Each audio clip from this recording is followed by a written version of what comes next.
Hello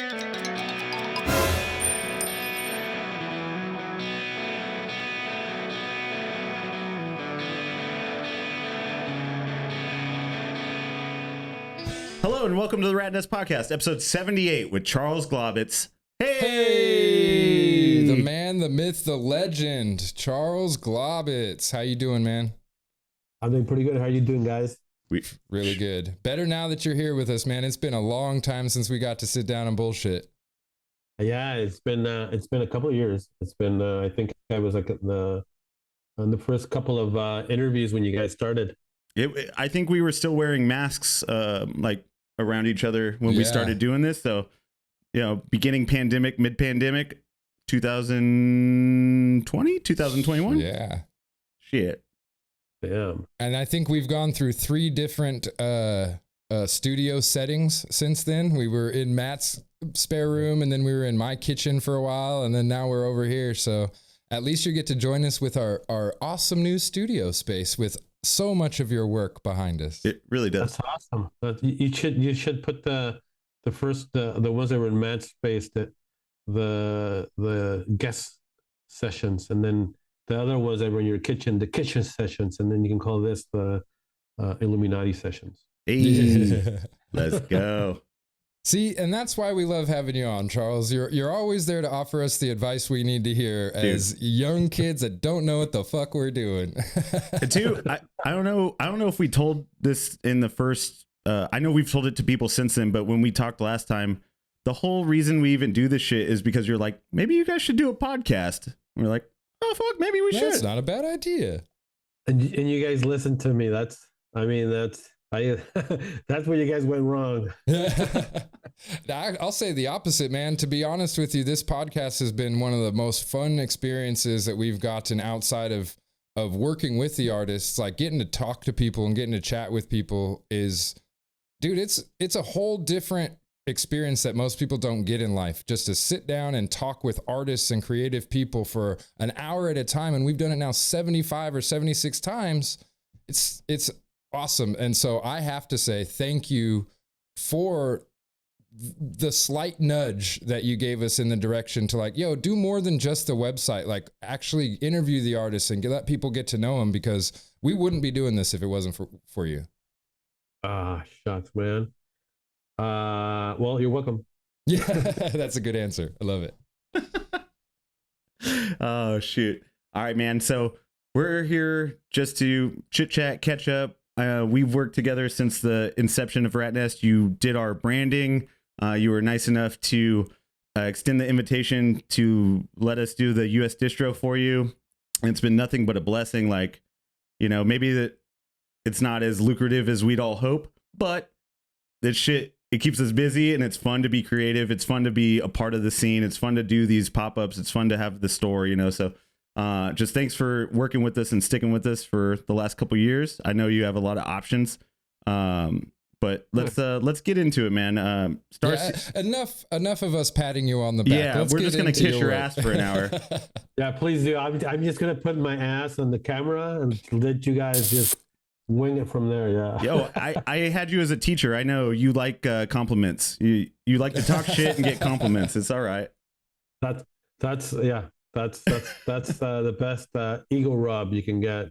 Yeah. Dude. So Starseeds 3, it's coming out. Is it out already? Is it available? This will be out the first week of September. Will it be available through Fantagraphics at that point? I think it's actually out the 22nd of this month. Awesome. That's it. Is it available for pre-order now? It's available for pre-order, yeah. And I was at ComicCon a couple of weeks ago, and they had some advanced copies. Actually, I have one right here. It looks pretty fucking sweet. Oh, dude, that cover is sick. It's I don't know. This sounds like a broken record. Every time you do a new book, it's better than the last one, and I think it's true. I think and the colors are just so fucking awesome. Hell yeah. Dude, that color just pops so hard. And then, you know, it changes from chapter to chapter. Like this is like a dominant magenta, and then I mix the two colors, and then I get a deep purple. I think finally I got a whole comic book where I'm switching from different kind of environments and hues with the color, Yeah. with just two colors. And it's this thing of mixing back and forth, whatnot. Dude, yeah. The way that magenta pops off of that black and gray too is just beautiful. Here's me being really snob correcting you. It's a French blue gray. Oh, excuse me, sir. And this is my favorite spread. I think I sent Matt a copy over. I don't know if you got a chance to read it. Yeah, we were looking at it at lunch earlier, sitting at the bar top, scrolling through, showing the bartender how amazing your work was. Did you guys get to the chapter where the old Anunnaki king bit off the new king's dick off? Yo, that definitely was that's a scene. That's a square to look at right there, bro. And then how that becomes like the eye in the pyramid of the Illuminati. It's funny too because you beefed up some of the villains. They in some of the past work, I feel like they're always the skinny, scrawny, tall, lanky kind of like character, and then you got some real beasts in this one. Yeah.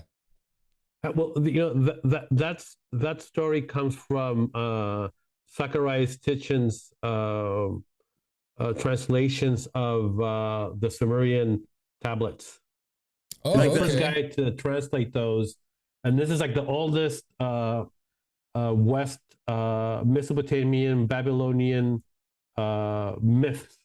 So it starts off with this is where Anunnaki and start off. They're from this far off planet called Nibiru, and they had a war, and that king, the dick biter king, won. But they burnt a hole in their atmosphere, and he tried to cover it up by sending an atomic bomb over a volcano to throw dust in the air to block the cosmic rays, and it didn't work. So he was challenged by another king, got his ass kicked, so he was exiled. He landed on Earth and he found gold, and he started producing gold dust. And the thing is to use the gold dust to throw it into the atmosphere to block all these rays from getting in. So he sent a bunch of gold to Nibiru, and then the king came back. And this is all written. I mean, this is written like 10,000, 9,000 years ago. Right. Came in and they had a fight, and they fight naked. That's how they wrestle. That's how real men wrestle, naked. And the king, he lost, and he bit his dick off. And then the kings who won, the dickless king who won, sperm impregnated the defeated kings and began to eat him from the insides. And that's how the story goes. And they send him off to Mars, right? And that's how the story goes. And then I pick it up from there and say, well, from the hate from those two beings, these two patriarchs, gives birth to hate, to this massive hate being, and that hate being becomes the king of fear, the lizard king in the story. And that's more like a club armed kind of like whole faced character that's in the book. The club arm, like kind of like bulky. Yeah. Like not rock formation, but in this, and well, it's not in the book, but like in the Sumerian stories, that king has two sons, Anu and I forgot the other guy's name, and they are the engineers of human life, because they come back to exploit the earth for gold, and they had these workers who were actually reptilians. That's where the idea. Really quickly, just for anyone listening that has no idea what we're talking about, because we're familiar kind of with the Anunnaki like bloodline, like that myth story. I didn't realize it was ancient Sumerian text that was based off of, but I've heard that throughout the years. But basically, tell me if I'm wrong. So it's an alien being exploiting a planet for their gold or their natural resources. It's kind of like the idea of the whole thing. And that's how like human beings came to be formed, because they came down and manipulated the genes of the mammals that were here on the planet and then turned them into sentient Slaves, beings like we do, so that they could use us for their needs. Yes, until man rebelled, and then man was cast out of paradise. So these are the metaphors of all these ancient stories. And then, lo and behold, 10,000 years later, we're kind of doing the same thing all over again. Yeah, we are, man. I mean, right? We haven't really evolved much. So what was it about that particular part of the Sumerian story that made you want to continue and kind of write your, fictionalized presentation of how this story would end? You know what I mean? What was it that made you choose, well, if this would happen, then that's going to create a hate monster, or like such a big hatred that can be, physicalized basically in our world? What was it that made you dive into that direction from the story of from the text? Well, I think one of the things that's really interesting is that our present story that we have now are made up of bits and parts of that origin story, right? So Mesopotamia, before it was a patriarchy, was a matriarchy, and its goddess was called Ishtar. And Ishtar was killed by Marduk. Marduk was the god of agriculture. And okay, so that's what the tablets say. So from there, from years, little stories here and there get put together and become this book that becomes the Bible. Mm-hmm. And it generates wars, disease, massive fucking genocides, and this and that, control and power and whatnot. So it seems like,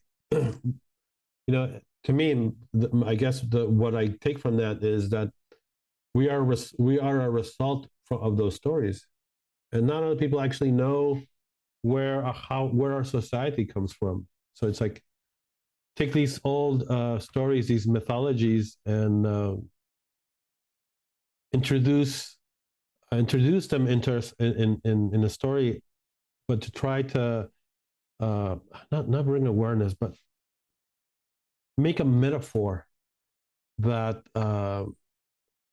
this hate that's present in our society, this greed, this fear, it's nothing new. It's been there since the beginning of how this operating system, how the operating system is still persistent up till today. Right. It's almost like it's not the culture that made people this way. It's more of that stuff's always existed, and it's how people deal with it. Yeah, we're made up of stories, right? Right. That's all we have. Like, literally, life is made up of past experiences and memories of stories that you've lived through, or made up imaginations of what the future will hold. Otherwise, we're right here living in the moment. That's all there is. So it's made up of stories, past stories, present and future stories. But we seem to dwell more on the past, and these past stories either get lost or get forgotten, but are somehow in the memory of in the DNA or in the consciousness, or they still seem to persist and exist, and either they inform us unconsciously or consciously, and they do through the stories that we tell ourselves. Yeah. And I think we've been telling this story for so long that we've become this story. Society has become this story. And this story is not a very good story, right? Mm-hmm. It's a story of hate, fear, and greed, basically. And that's what we look at our society now, has turned more towards so than far away from. Do you, So I think I was going to say, sorry, I was going to say, so the reason I chose it is because it's a parallel to what we're living in. And I think even though these stories are made believe or are metaphors, and are very poetic and whatnot, and they seem like superheroes and not, and it's just a metaphor for what we're living right now. It's very apropos to what we're going through in Western society as a whole right now. that was going to be my question, was like, so America is like the youngest country in the world, right? We're this superpower, but we're very young as far as a government Culturally, and yeah. cultural goes. Do you think there's less of an emphasis in like American culture to hold on to these stories or pass them on, as opposed to, someone that grew up in Mexico and stuff? Like an oral storytelling is like huge in all over the world. Not so much America. Like it more, we kind of like try to rewrite our own history here in the States. You know what I'm saying? In the States, there's a couple of stories that permeate. Christian values is one, right? The South is another one that keeps getting repeated. Manifest destiny, right? Capitalism is another one. The idea of patriotism is like a major one that I see in the States, that people actually would take somebody else's lives for being against the idea of patriotism. I mean, so to me, like those are like these stories that move people consciously or unconsciously, and not to say that they're all bad. I don't think they are. I think that they have a good side to it. I think Christianity has a good side to it, to a point, right? Until it becomes fun. Religion does, until it becomes fundamentalist. Right. And it's like, this is the only, it's my way, or it's what I say, or the highway. I forgot the other ones I said. Capitalism, for example, is unsustainable, right? And that's the story we can, it's American Dream. It's about capitalism. Manifest destiny is like, this land, God said this land was for us. And I think, and I forgot the other two that I mentioned. But yeah, that unfettered capitalism really lends to becoming more of a kleptocracy like they have over in Russia. Like what we have right now is a whole bunch of corporations being able to be viewed as private entities, or as a person themselves. They have so much influence on it. Right. And there really is, I agree with you that there is a deep-rooted problem with the almost thought loops that Americans get stuck into these days, especially appertaining to capitalism and religion. And they tend to kind of skew the stories that we're told to have value. Yeah, and to a different story. So bringing it back to what you're doing with this 10,000-year-old Sumerian text, and you obviously have done research, you've obviously looked into it and understand it, probably in a way that many people don't, because they're listening to, this is what it's actually saying to you. So this is how you should interpret it or whatever. But what you're doing is going and saying, this is the way that it was, and now I'm going to show you how it came to be that we're so fucked up now. Like, it started from here, but I'll just give you a fucking metaphor to hopefully that you can grasp that this is where we're at right now. I finally heard a couple of days ago, I was interviewed for the Comics Journal, and the interviewer said, so when you said white poop, when you say white poop, you mean white supremacy? I was like, finally, after like 3 books, it clicked. I'm like, yeah, that's the whole thing. I mean, to put in perspective, the whole story is about,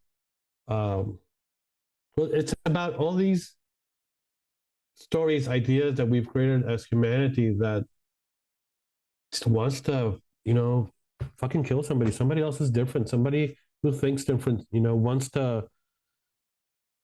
I can't put into words because I don't understand it, but it's something that's based on, I don't know, it's not good.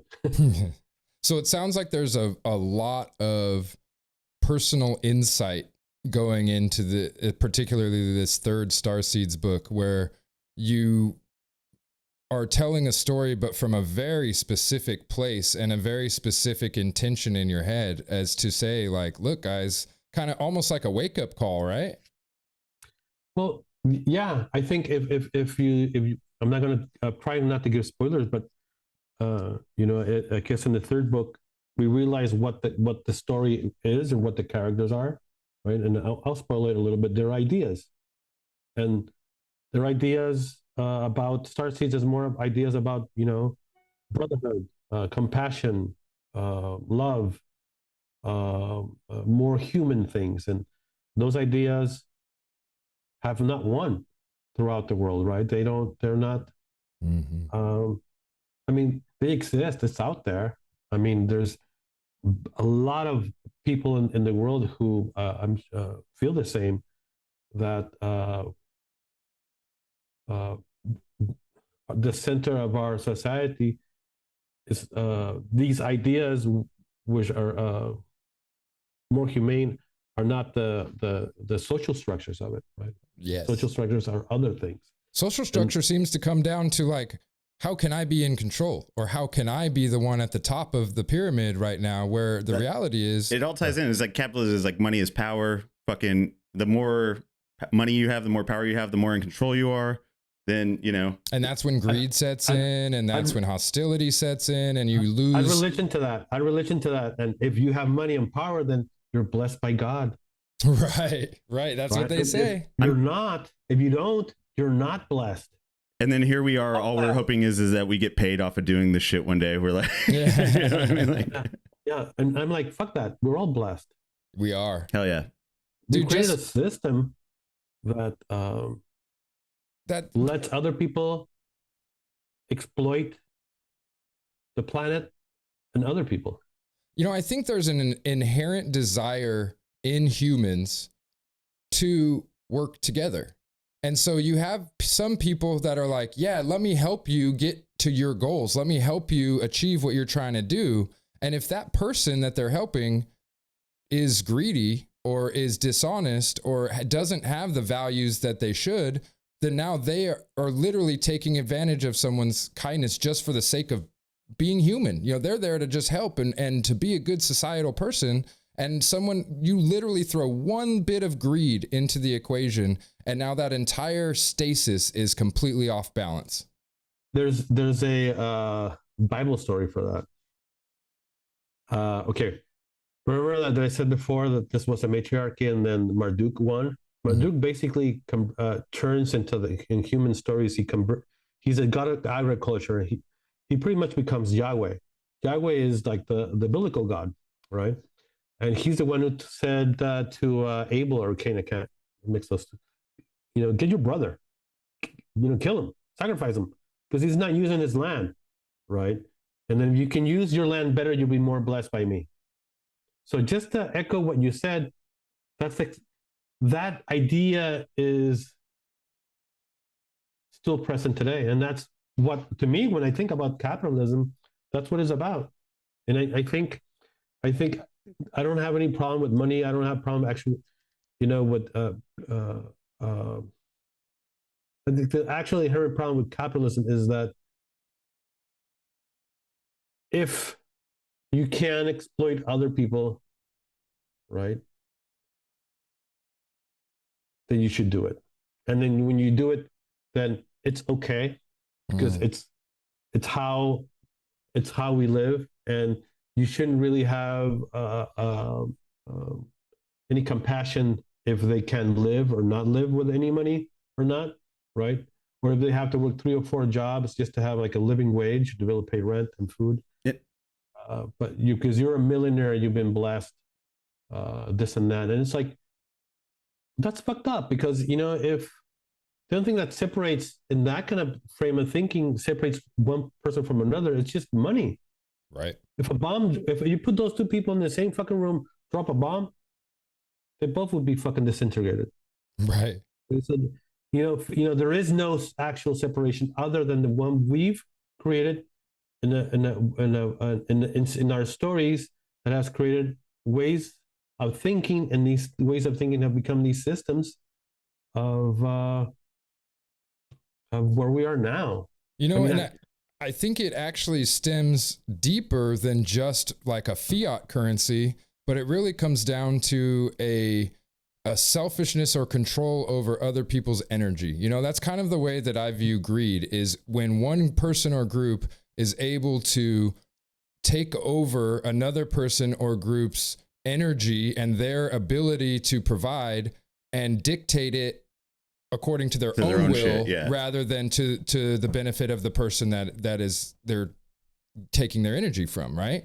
And it all really comes down to selfishness. If the person in charge that is paying the money is not selfish and is not greedy, then this system works beautifully, because then we all get to come together and create two minds can do the work of three, you know, is what they say. I'm going to fuck up this reference, but it's like Occam's razor or whatever. It's like absolute power corrupts absolutely. Occam's razor is that kind of the idea of it?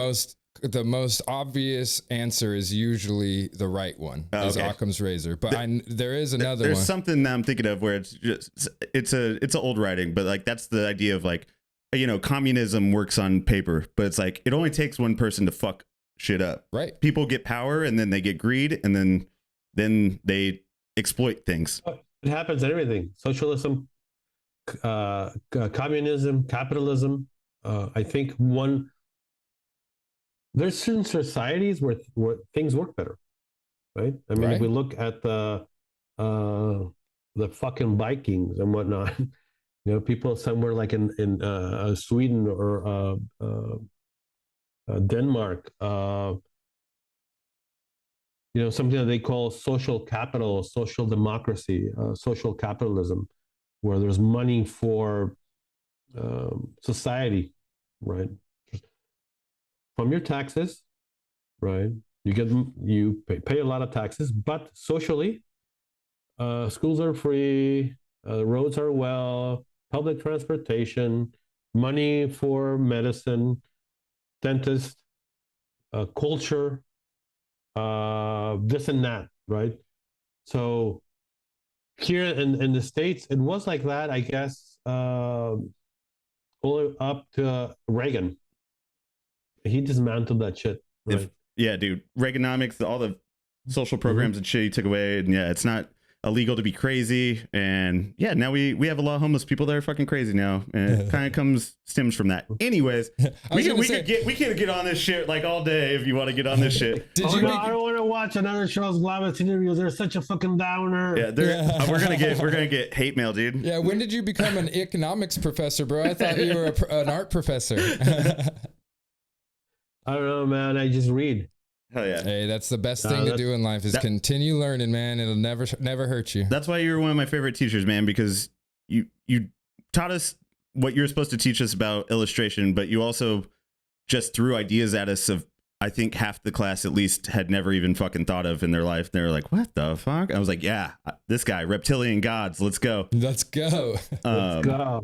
But to just move away from that, I guess I wanted to ask you, because I want to get this in, because you were just at ComicCon this year, and everyone kind of had their opinion on whether it was better or worse this year because of a lot of the majors like HBO and those companies dropping out. Like, did being there, did it feel better? So fucking bad. I talked to a bunch of people and heard from Fantagraphics people that people sold more. Oh yeah. Yeah. And people were more interested in the books and in the creators. And I think I fucking had a better time. I think that it was more, that's way better. That's why I was curious, because you've done it so many years, so like you have a kind of that inside perspective on it. But all I got was Instagram posts about people talking about, so I didn't really know what to compare it to.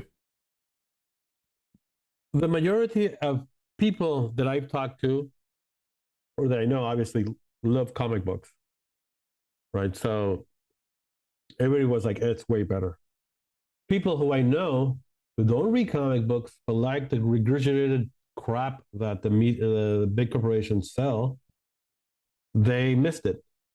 But then, there are people who actually, love the new Star Wars movies, love everything that Marvel has done and this and that. And it's like, okay, well, they don't have, a lot of people have become like insane fans of these series of media, and they just they haven't developed a way to discern like authenticity, like warmth to it or something. Yeah. Like, well, I mean, I can watch a movie, watch a Marvel movie, and say, okay, that was a good one, and I can watch like that's just crap, right? Because I'm right. You don't have to have an allegiance to it. Yeah, exactly. And some people missed it when people have allegiance to it, and I'm like, I still have a friend who every time there's a new movie, it's like, are you gonna go see it? It's like, no. But I did go see the first one. I was waiting for Into the Spider-Verse. I haven't watched it yet. Did you already watch it?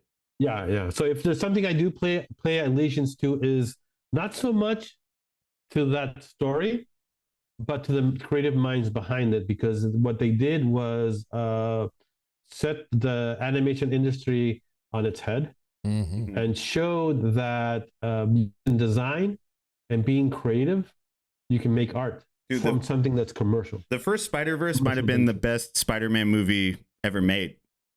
Which one? The Into the Spider-Verse, the first one. Yeah. I think that was like better than any of the live action ones. It was so fun. It was so well done. It still had like heart. It still had a story. It still hit all the Spider-Man topics, but it did it in a different way. The story beats of the first movie is like a symphony. The way it's narrated, and there's no I don't know. I think it's not.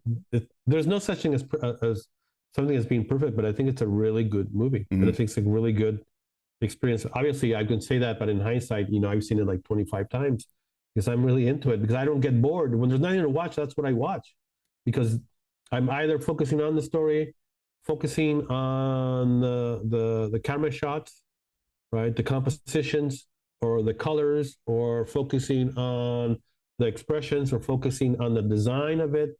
And I think as a creative, there's just so many things that done really well in it, as opposed to something that's like done from Pixar, which was like the bar years ago, but they haven't evolved from that. They stayed there, and they haven't moved from that. And I think I'm so happy that there was no fucking Disney wasn't there. Yeah, totally. Yeah.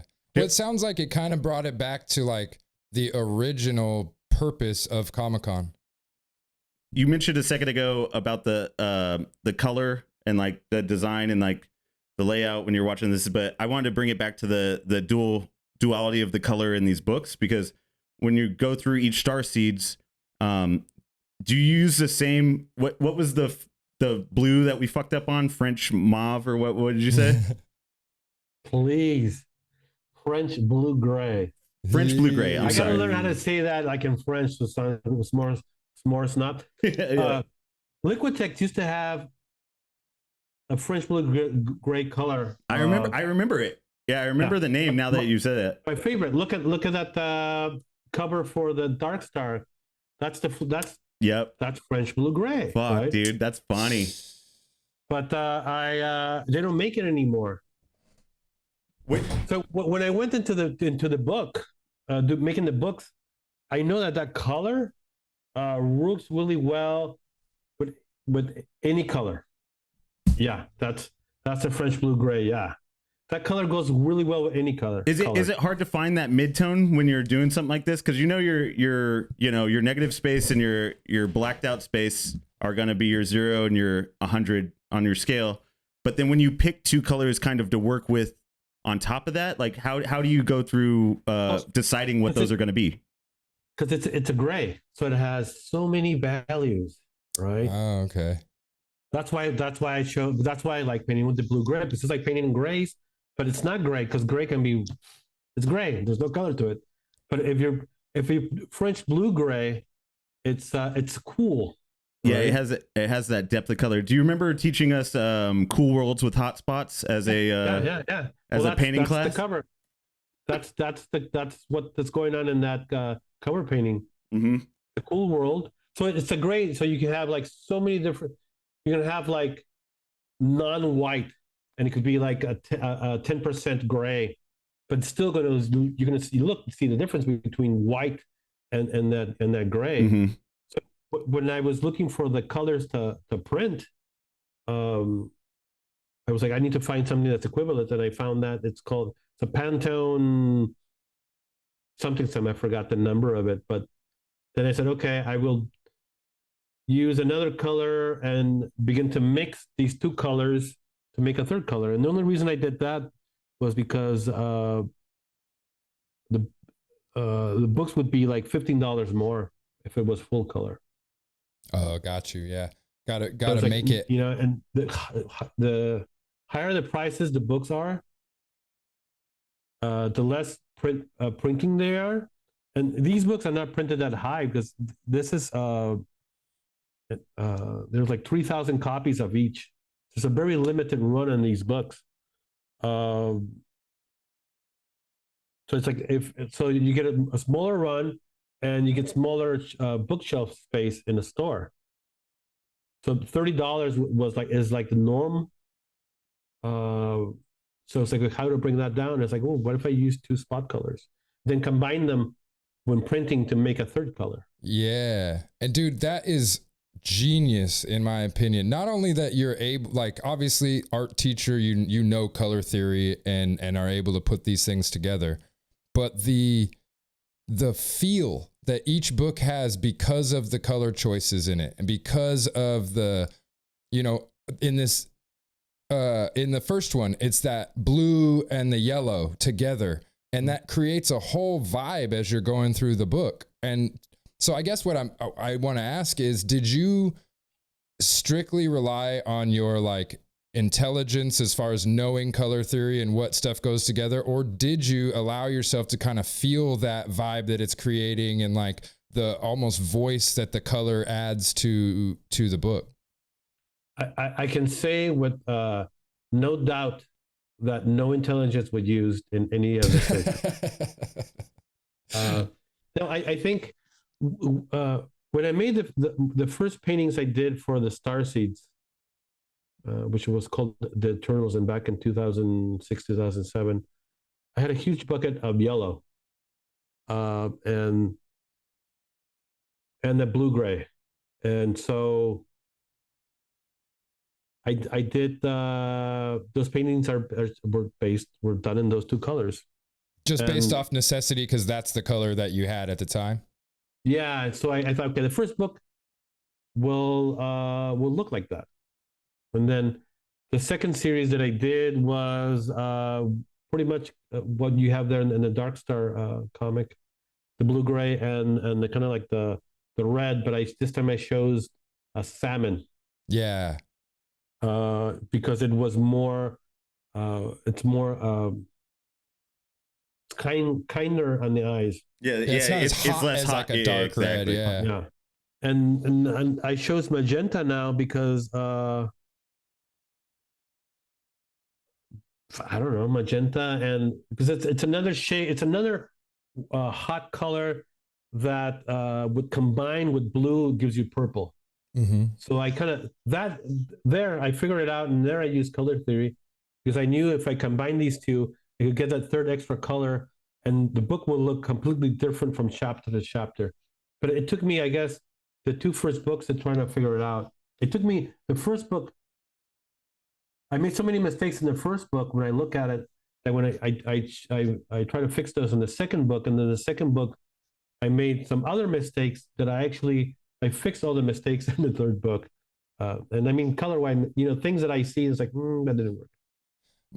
Magenta to me has a very like oral, like an aura, you know, like an aura color to it, like a very natural vibe to it. So after hearing about kind of the depth in how you're going into this Anunnaki story and like how it's really reliant on a spiritual kind of backing or background that I feel like the magenta just added to that so beautifully, because it brings you into this more ethereal mindset just because of the color. You know, if you had chosen just a saturated red or something like that, it would have such a different feel. Goosebumps. Right? Like, you just said something that I didn't even think about. But when you were saying it, it's like I got goosebumps because it's like my brain connected to two different things, from like something from I know and didn't think of to something you were saying, and there's that connection with the magenta color. The Archangel Chamuel, he is the pink flame, the magenta flame. Dang. Right. So it's like you're talking about spirituality, and these colors and what the oral effect or what the magenta communicates. And I was making that connection. It's like, you're dead on. Exactly. I think I don't know.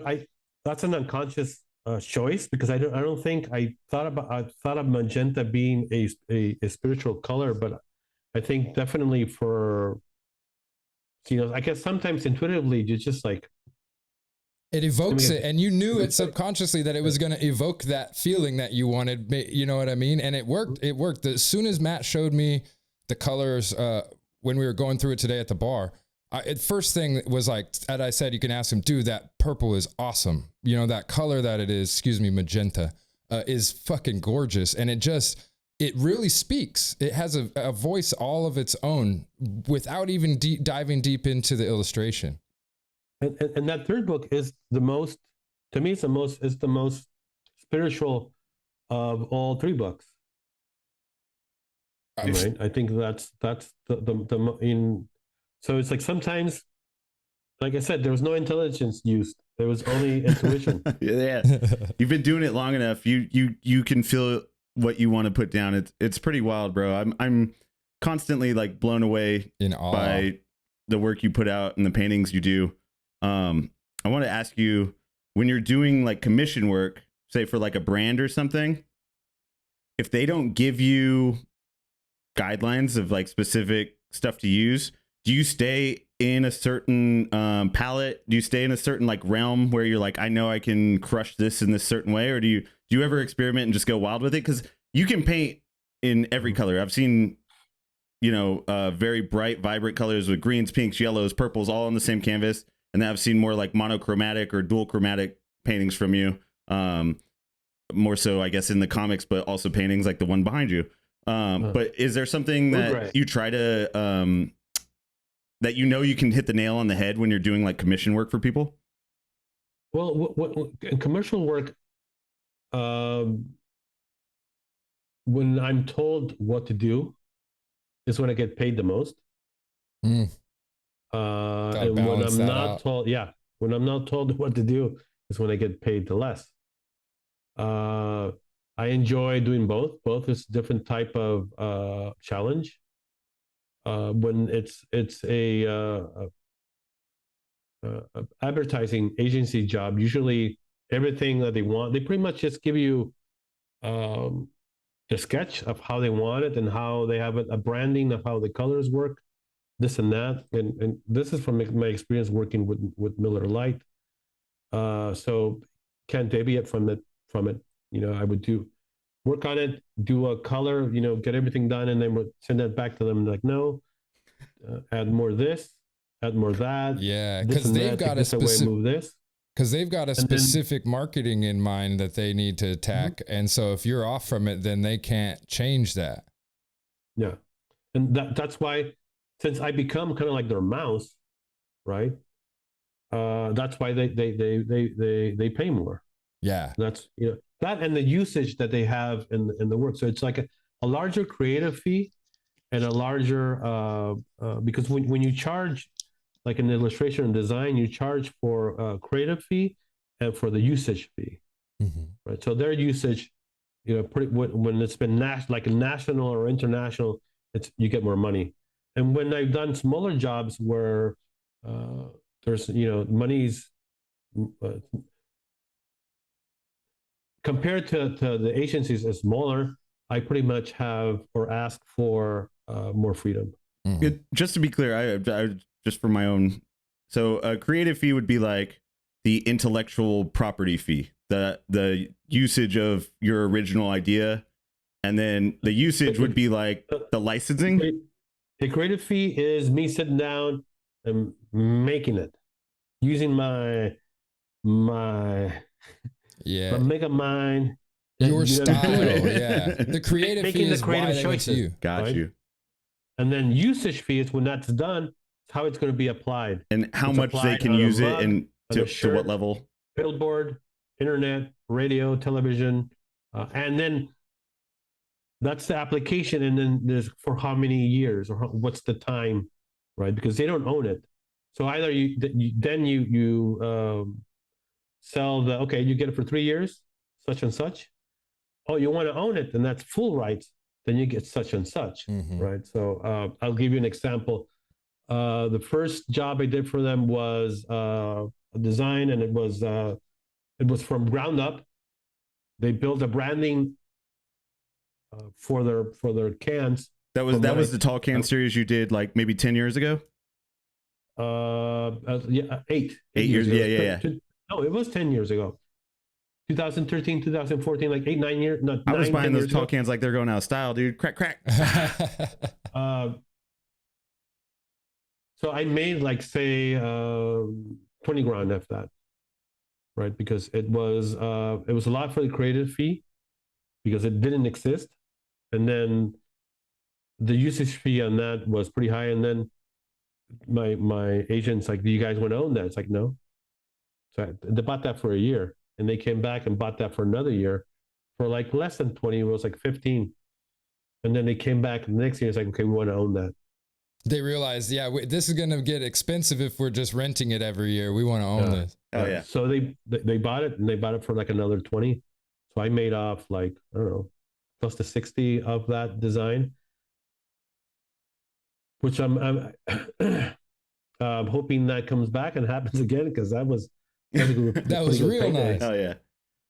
So after you've done something like for a giant Miller Lite campaign like that, do you find that now you're getting hit up more for other commissions from other people that saw it and decided, oh, this is the guy we need? And do you find like it's kind of a flood after that, or is it just kind of, we did one and now I'm back to my normal life?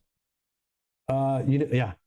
I thought it was gonna be, because it won prizes. It won like the best design of the year in one of like the important design magazines, which is Communication Arts. And I thought, wow, this is good. I'm gonna have gigs, like regular gigs throughout the year from other people from this and that. And actually, no. I think because it's what the creative director who hired me, what he saw in my work was the ability to do everything really good. But not because I don't have a style.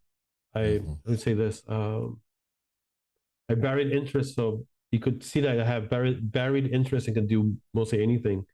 He's like, we would like to work with you because you're capable of giving us different forms of results. Yeah. I think most clients actually, they say if they don't see a cat in your portfolio, they don't think you can draw a cat.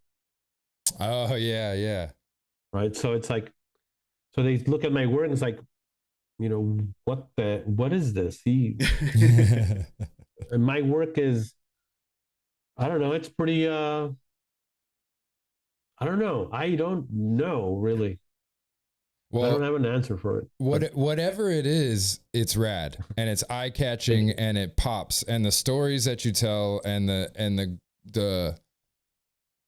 the emotion that you can invoke in people is there, and that's undeniable no matter what, and I think really that has to be the answer to that you have no answer to, because you just create what's beautiful to you, and then the fact of the matter is you're good, you're talented enough, and you know your shit well enough that other people are like, oh, this is awesome.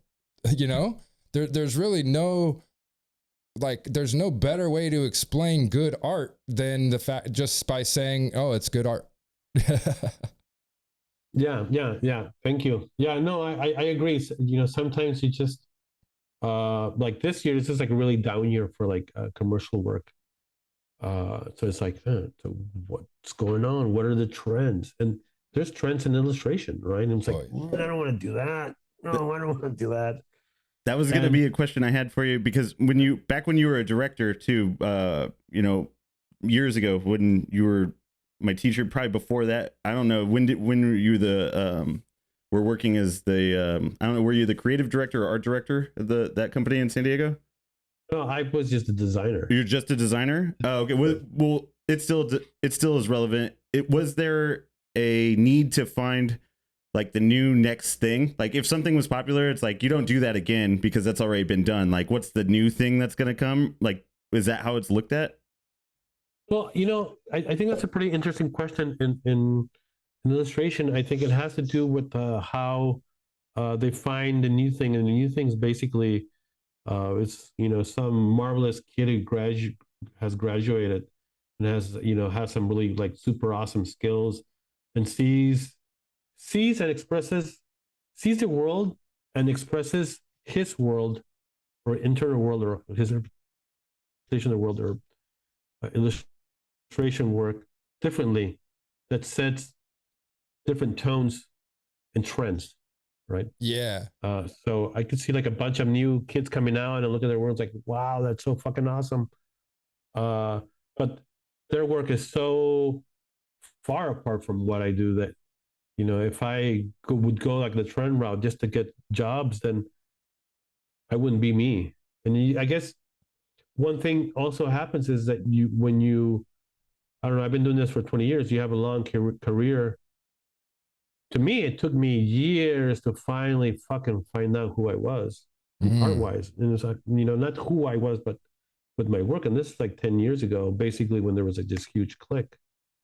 And some of these, because I'm a slow learner, or I don't know what's the saying is, like slow learner, is that what it is? Yeah, slowpoke. And some of these kids that are graduating now, they're 23, 22 years old, and they have it. They know who they are. Yeah. And those are the ones that set these new illustration trends, which keeps the illustration environment changing and transforming, fresh and new. Yeah, being fresh. Yeah. But going back to the design, when I was a designer, I hated this, but they used me as a jack of all trades. So they would the design company, the directors would choose a certain type of illustration and offer that, and then say, okay, then you copy these guys, do the same thing. Yeah. You know, we actually, I hated that so much. We had a interview early on when we started with an artist called Tallboy, and he created this design for his brand that was like this vacation forever. And it was like an island with a palm tree and a skeleton laying down with like a bottle that he had drank or whatever. And that piece essentially had more people like asking to do what you were doing. Like, hey, take this and recreate it for our brand, like, and take this, and this is the new hot style that's coming out, to the point where he said he had to have like send out cease and desist and stuff, because Vans and Billabong and these big like skate brands were just blatantly ripping his stuff off to where it wasn't even a recreation. It was just a different colorization type of thing, you know?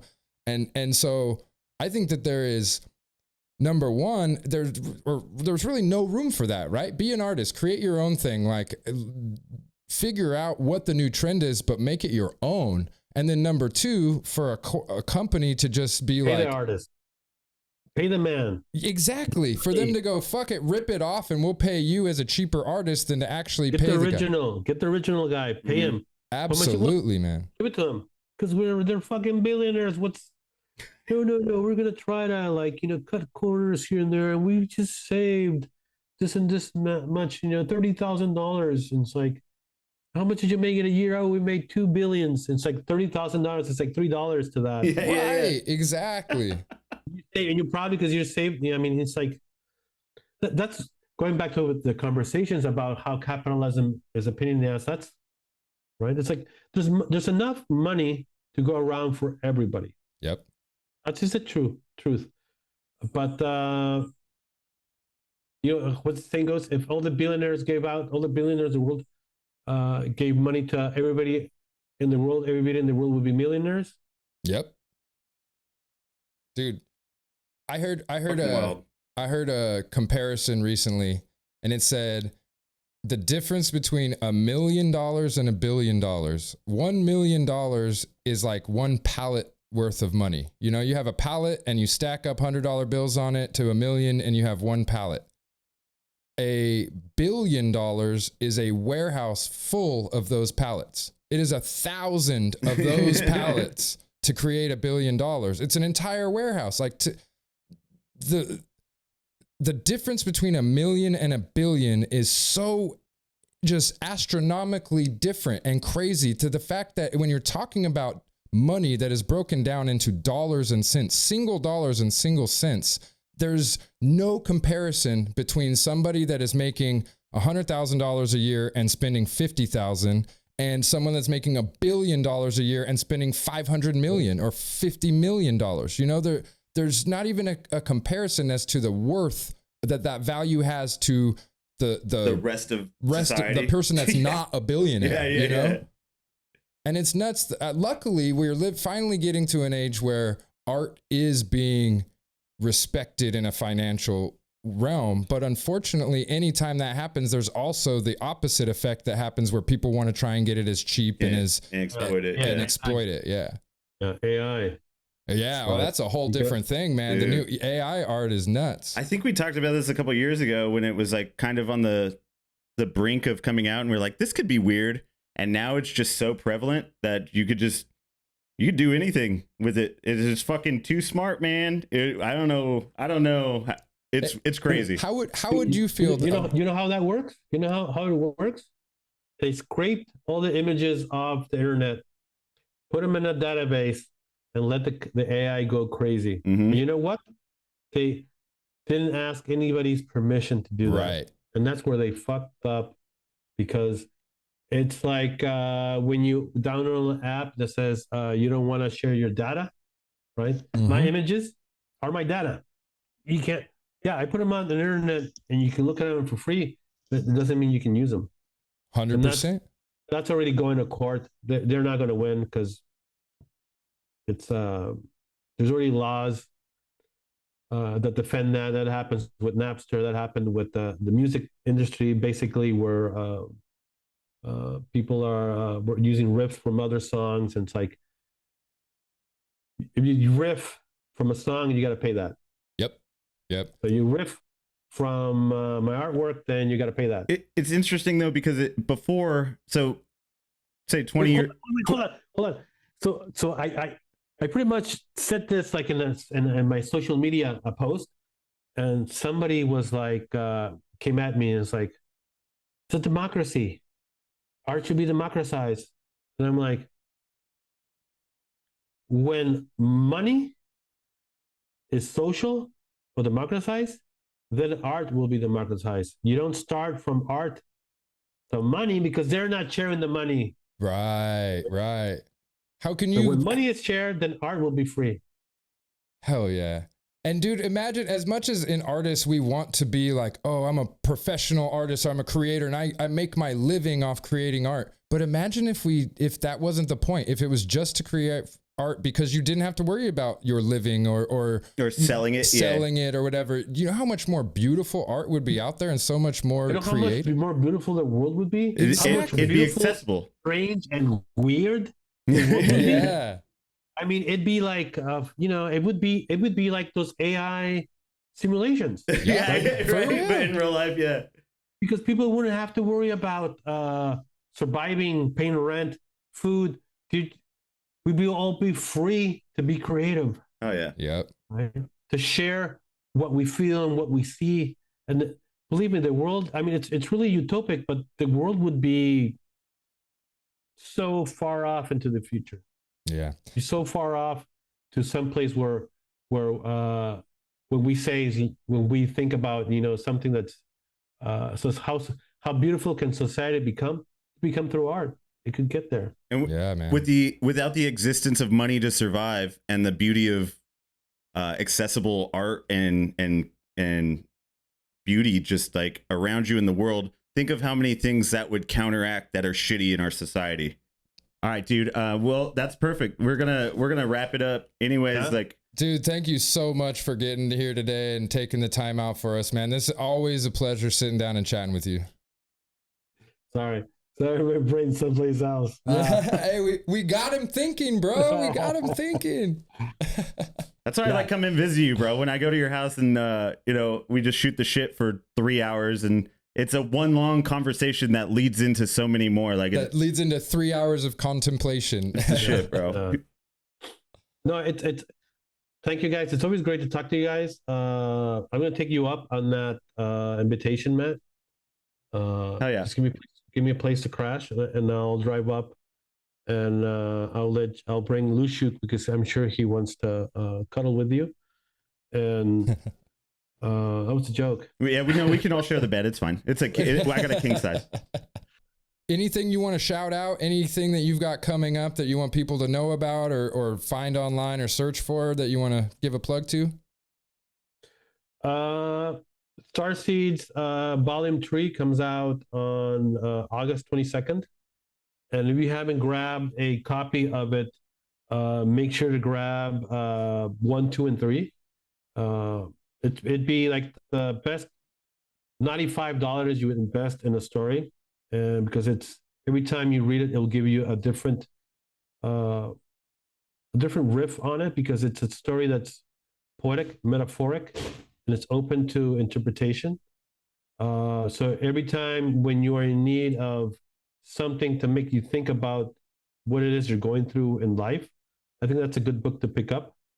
That and pick up Dark Star from Rat Nest.